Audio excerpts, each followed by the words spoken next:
अस्सलाम वालेकुम viewers, welcome to Virtual University of Pakistan. Finally students की इंतज़ार की घड़ियां ख़त्म होने जा रही हैं क्योंकि वर्चुअल यूनिवर्सिटी अपना रिज़ल्ट अनाउंस करने वाली है।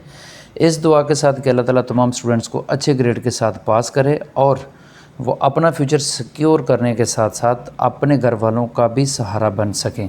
आज की वीडियो को मुकम्मल ज़रूर देखिएगा क्योंकि आज की वीडियो में मैं बहुत ही अहम टॉपिक्स को कवर करने जा रहा हूँ, जैसा कि रिज़ल्ट लेट होने की जो अफवाहें चल रही हैं कि रिज़ल्ट लेट हो गया है और लेट हुआ है कि नहीं हुआ, और उसके बाद रिज़ल्ट बनता कैसे है, और रिज़ल्ट अगर किसी पेपर में मसला आ जाए तो उसको रीचेक किस तरह करवाते हैं। अब उसके बाद हमारे पास आ जाता है जी पास होने के लिए कितने मार्क्स रिक्वायर होते हैं और स्टूडेंट फ़ेल होते क्यों हैं, रीज़न क्या है फ़ेल होने की। इसके बाद हमारे पास आ जाता है जी वर्चुअल यूनिवर्सिटी का 20% रूल। क्या स्टूडेंट रिज़ल्ट पहले देख सकते हैं, और अगर सब्जेक्ट किसी एक सब्जेक्ट में या किसी एक सेमेस्टर में फ़ेल हो जाता है तो स्टूडेंट अपनी स्टडी को कंटिन्यू कर सकते हैं या कि दोबारा एडमिशन लेना पड़ेगा। ये तमाम चीज़ें आज की वीडियो में आपके साथ शेयर करूंगा। हमारी वीडियो को लाइक कर लें, चैनल को सब्सक्राइब कर लें और व्हाट्सएप लिंक में जो डिस्क्रिप्शन में मौजूद है यहाँ पर क्लिक करके हमारे व्हाट्सएप लिंक को ज़रूर फॉलो कर लें ताकि तमाम अपडेट्स आपको इन टाइम मिलती रहें। अब सबसे पहले हम रिज़ल्ट की बात करते हैं तो वर्चुअल यूनिवर्सिटी की ऑफिशियल वेबसाइट के ऊपर फाइनल टर्म का जो रिज़ल्ट था वो 3 सितंबर को अनाउंस होना था, लेकिन आज मेरी वर्चुअल यूनिवर्सिटी में एग्ज़ाम्स डिपार्टमेंट के ऑफिशियल से बात हुई है जिसमें उन्होंने बताया है कि आज मीटिंग होगी जिसमें फ़ाइनल डिसाइड होगा कि रिज़ल्ट कल होगा या फिर फ्राइडे तक रिज़ल्ट अनाउंस किया जाएगा। तो फिर उन्होंने ये चीज़ क्लियर की है कि रिज़ल्ट डिले होने के चांसेस बहुत ज़्यादा हैं, इसलिए मोस्ट प्रोबेबली ये कह सकते हैं कि रिज़ल्ट 5 सितंबर को अनाउंस होगा। अब नेक्स्ट आ जाता है हमारे पास, जब रिज़ल्ट अनाउंस होगा तो जिन स्टूडेंट्स को रिज़ल्ट में मसला आएगा और वो अपने पेपर में रीचेक करवाना चाहें तो आप यहाँ पर स्टूडेंट सर्विसेज में आएंगे। स्टूडेंट सर्विसेज में आने के बाद रीचेकिंग पेपर पे क्लिक करेंगे और रीचेकिंग पेपर में जी आपने जो एग्ज़ाम्स दिए होंगे उनमें से किसी भी एक या दो पेपर जिनमें आपका रिज़ल्ट कम आया होगा या फ़ेल हो गया होगा या डी ग्रेड आया होगा और आपको लगता होगा कि भाई हमने पेपर बहुत अच्छे अटैम्प्ट किए थे लेकिन हमारा रिज़ल्ट अच्छा नहीं आया, तो आप यहाँ पर क्लिक करने के बाद यहाँ ओके की ऑप्शन आएगी। यहाँ पर आपने अपनी रिक्वेस्ट सबमिट करवा देनी है और सबमिट करवाने के बाद आपकी जो फ़ी है पर पेपर 500 रुपीज़ चार्ज होंगे, वो आपके अकाउंट बुक में शो हो जाएंगे। आप वो पे करेंगे तो आपको रीचेकिंग के ज़रिए आपका रिज़ल्ट जो होगा वो अपडेट कर दिया जाएगा। नेक्स्ट आ जाता है हमारे पास रिज़ल्ट कैसे बनता है। रिज़ल्ट कैसे बनता है जी, इसमें आपकी सेमेस्टर एक्टिविटीज़ हैं जिसमें क्विज़, असाइनमेंट, जीडीबीज़ होती हैं। उसके बाद आ जाता है हमारे पास मिड टर्म एग्ज़ाम्स हैं और फाइनल टर्म एग्ज़ाम्स हैं। ये तीनों चीज़ों को मिला के आपका जो है वो रिज़ल्ट बनता है। अब हर सब्जेक्ट की सेमेस्टर एक्टिविटीज़ का क्राइटेरिया अलग होता है, मिड टर्म और फाइनल टर्म का क्राइटेरिया अलग होता है।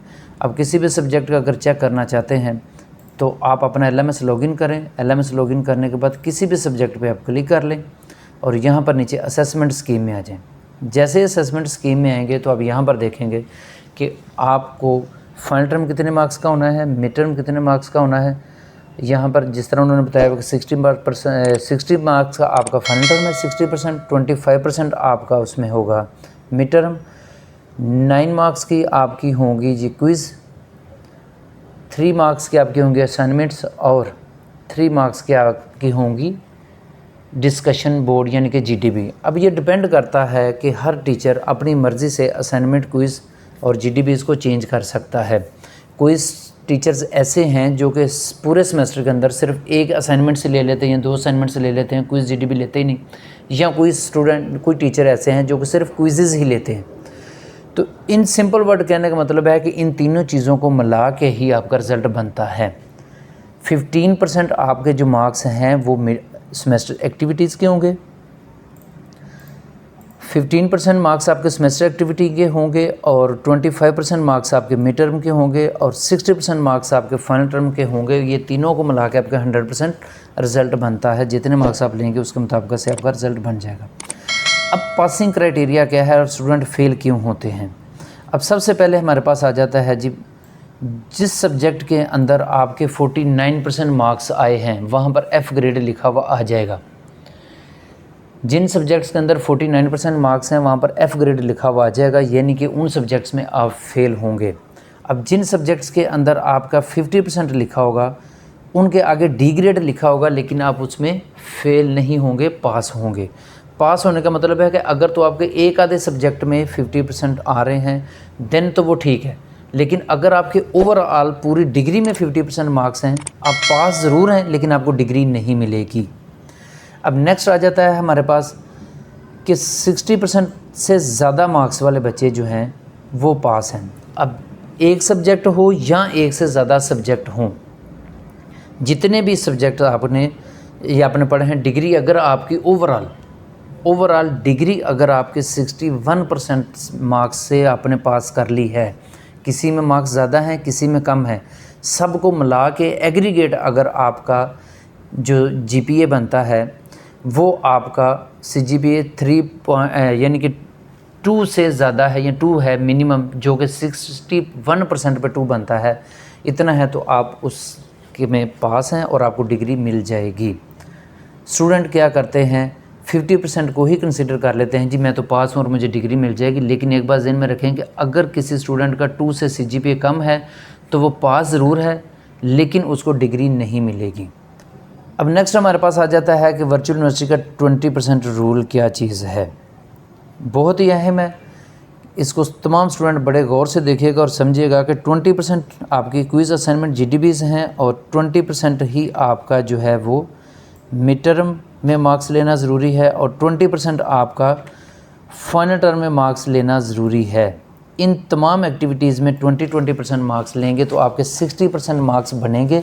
जब आपके किसी सब्जेक्ट के 60% मार्क्स होंगे तो ही आपको डिग्री मिलेगी, तो ही आप पास होंगे।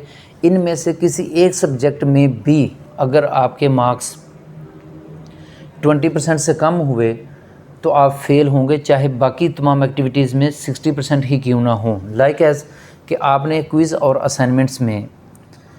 असाइनमेंट्स में और मिड टर्म एग्ज़ाम्स में आपने ले लिए यहाँ पर 60% मार्क्स और इसके बाद फाइनल टर्म में आपके 19% मार्क्स आ गए, देन आप उसमें फ़ेल होंगे, उस सब्जेक्ट में फ़ेल होंगे, यानी कि उस सब्जेक्ट में आप पास नहीं होंगे। वर्चुअल यूनिवर्सिटी की ऑफिशियल साइट पे हम देखते हैं तो यहाँ पर भी जब हम देखते हैं तो उन्होंने ये बात अनाउंस की हुई है कि जब आपका रिज़ल्ट कैसे बनता है कि 20% आपकी क्विज़ असाइनमेंट्स में होना ज़रूरी है और 20% आपके मिड टर्म में होना ज़रूरी है और 20% ही एटलीस्ट आपका फाइनल टर्म में होना ज़रूरी है, तब आप इसमें पास होंगे, अदरवाइज़ आप फेल कंसीडर होंगे। तो ये बात ज़हन में रखें कि तमाम चीज़ों के अंदर आपके 20% मार्क्स होना ज़रूरी हैं। स्टूडेंट करते क्या है कि वो तमाम स्टूडेंट जो क्विज़ असाइनमेंट जीडीबी करते ही नहीं हैं, मिड टर्म और फाइनल टर्म बहुत अच्छे ग्रेड से वो पास कर लेते हैं, तो वो समझते हैं कि हम पास हो जाएंगे, लेकिन वो स्टूडेंट पास नहीं होंगे, वो फेल कंसिडर किए जाएंगे जब तक तमाम एक्टिविटीज़ में 20% मार्क्स हासिल नहीं करेंगे। तो ये भी एक मेन रीज़न है कि स्टूडेंट फेल क्यों होते हैं। अब नेक्स्ट हमारे पास टॉपिक आ जाता है कि क्या रिज़ल्ट से पहले हम रिज़ल्ट को देख सकते हैं। जी किसी हद तक इसको हम कंसीडर कर सकते हैं, लेकिन 100% नहीं, किसी हद तक हम इसको कंसीडर कर सकते हैं कि हम अपना रिज़ल्ट से पहले रिज़ल्ट को देख सकते हैं। आप LMS अपना लॉगिन करेंगे तो माई स्टडी स्कीम में आप आएंगे तो जो सब्जेक्ट आपके यहाँ पर स्टडीड लिखे हुए आ जाते हैं उनमें आप पास होते हो और जिन सब्जेक्ट से आगे का पेंडिंग लिखा हुआ आ जाता है उनमें आप फेल होते हो, यानी कि अभी आपने उनको रीड आउट करना है। अब होता क्या है कि रिज़ल्ट आने से पहले स्टूडेंट्स का LMS अपडेट कर दिया जाता है, वो थोड़ी देर पहले अपडेट कर दिया जाता है, लाइक एज़ के 12 घंटे पहले कर देंगे या 24 आवर्स। मोस्ट प्रोबेबली ये होता है कि हम 12 आवर जो है वर्चुअल यूनिवर्सिटी स्टूडेंट का रिज़ल्ट यहाँ से अपडेट कर देती है, तो आप उससे पहले अब यहाँ से चेक कर सकते हैं कि जिनके आगे आपका स्टडी लिखा हुआ शो हो जाएगा उनमें आप पास हो गए, जिनके आगे आपका पेंडिंग लिखा हुआ आ जाएगा, जो सब्जेक्ट आपने सेलेक्ट किए हैं तो यानी कि उनमें आप फेल हैं, वो आपने दोबारा रीड आउट करने होते हैं। नेक्स्ट आ जाता है जी, अगर हम किसी एक सब्जेक्ट में स्टूडेंट फेल हो जाता है या एक से ज़्यादा सब्जेक्ट में फेल हो जाता है और वो आया कि वो आगे कंटिन्यू स्टडी कर सकता है या नेक्स्ट सेमेस्टर में, या फिर उसको दोबारा उसी सेमेस्टर को पढ़ना पड़ेगा या उसका एडमिशन दोबारा लेना पड़ेगा। तो इसमें बहुत सिंपल है कि टेंशन वाली बात नहीं है कि अगर किसी वजह से किसी स्टूडेंट का एक सब्जेक्ट, 2 सब्जेक्ट, 3 सब्जेक्ट या पूरा सेमेस्टर किसी वजह से रह जाता है या उसमें फ़ेल हो जाता है, डिग्रेड आ जाता है, तो उसमें टेंशन वाली बात नहीं है। आप जब नेक्स्ट सेमेस्टर में आप चले जाएंगे और जब कोर्स सिलेक्शन ओपन होगी तो आपके पास सारे सब्जेक्ट शो हो रहे होंगे। वो तमाम सब्जेक्ट जो अभी आपने रीड करने हैं, वो तमाम सब्जेक्ट जिनमें आप फेल होंगे, वो तमाम सब्जेक्ट की कोर्स सिलेक्शन जब ओपन होगी तो यहाँ पर उन तमाम सब्जेक्ट की लिस्ट आपके सामने शो हो जाएगी।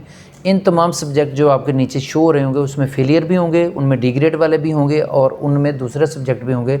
उनमें जो सब्जेक्ट आप सिलेक्ट करना चाहो अपनी मर्ज़ी से सिलेक्ट करके उसको आप पढ़ सकते हैं। इस वजह से आपको दोबारा एडमिशन लेने की ज़रूरत नहीं है और वो सब्जेक्ट आप इजीली क्लियर कर सकते हैं। ये थी जी आज की वीडियो। किसी चीज़ की समझ ना आई हो तो आप इनबॉक्स कर दें, वीडियो के नीचे कमेंट कर दें ताकि आपको उसका एट टाइम रिप्लाई मिल सके। को लाइक कर लें, चैनल को सब्सक्राइब कर लें और हमारे व्हाट्सएप चैनल को डिस्क्रिप्शन में लिंक मौजूद है, उस पर क्लिक करके इसे फॉलो कर लें ताकि तमाम अपडेट्स आपको इन टाइम मिलती रहें। मिलते हैं नेक्स्ट वीडियो में किसी नेक्स्ट टॉपिक के साथ। तब तक अपना बहुत ख्याल रखिएगा जी। अल्लाह हाफिज़।